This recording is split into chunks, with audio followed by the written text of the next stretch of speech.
Welcome, denizens of the night, to Fangs After Dark. Very recently, I just put out a video talking about Dev Diary 15 and their dialogue systems. Well, the World of Darkness YouTube channel just put out a video that has an update on the overall development of Vampire the Masquerade Bloodlines 2. It was actually pretty interesting, and what I think is a good sign. So, let's get into it. The update video itself is actually pretty short. Alex Skidmore, the creative director of the Chinese Room, and Matthias Silja, the deputy CEO of Paradox Interactive, both weighed in on the development of Bloodlines 2 and why they chose to go that route. They said some things that I found to be very interesting, and they showed some things that they didn't actually mention that was a good sign, in my opinion, something that people really wanted. But the main things that were pointed out is the Bloodlines 2 development has been delayed. It was slated to come out in the latter half of 2024, and it has been delayed for the first half of 2025. Not the first quarter, not the second quarter, but just the first half, which means they don't really have an exact date of when it's going to come out, but they are delaying it because they want to give the game development more time. They want more time to add more things. One of the things that they mentioned is they're now going to have the ability to add more endings, which means that the consequences of our actions within the game are going to mean more, because there are now going to be more paths that we can unlock. There's going to be more things that we can get out of our choices. And at the end of the day, it's also going to add a lot of replayability, because if we have more endings, people are going to want to try to get the different endings through multiple playthroughs.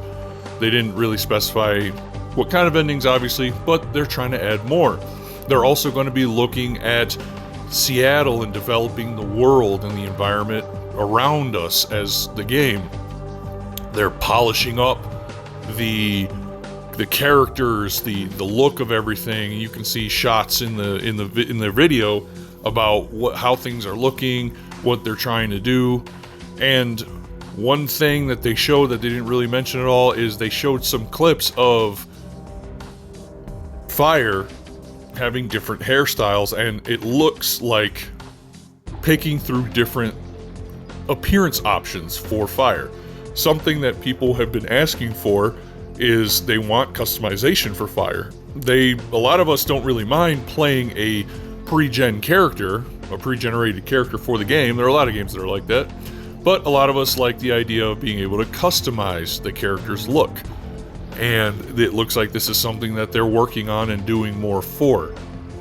So, overall, I think that this update is actually a good thing. I think that this update is something that we should be positive about, because they stated that they are deliberately taking extra time to polish the game. They said the game is in its end stage time, and they're taking a lot of feedback from all of the dev diaries and things that they've displayed out there from people, and it seems like they really want to put something out there that vampire fans of new and old, as they said, will really enjoy, and they're willing to delay it to take the time to put it out.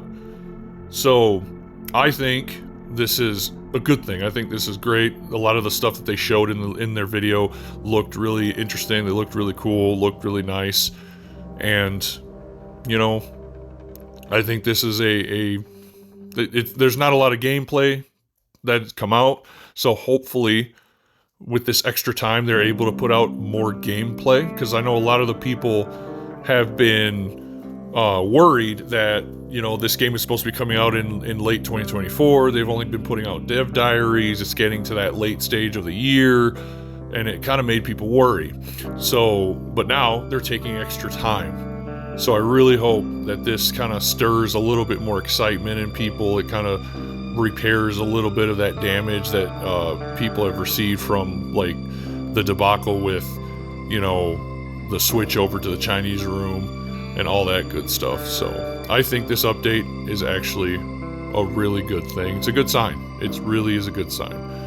So that's just my take on it. It's my opinion. Check out the video. The link is in the description below. And I'll see you guys in the next video real soon. And remember, nothing good ever happens after dark.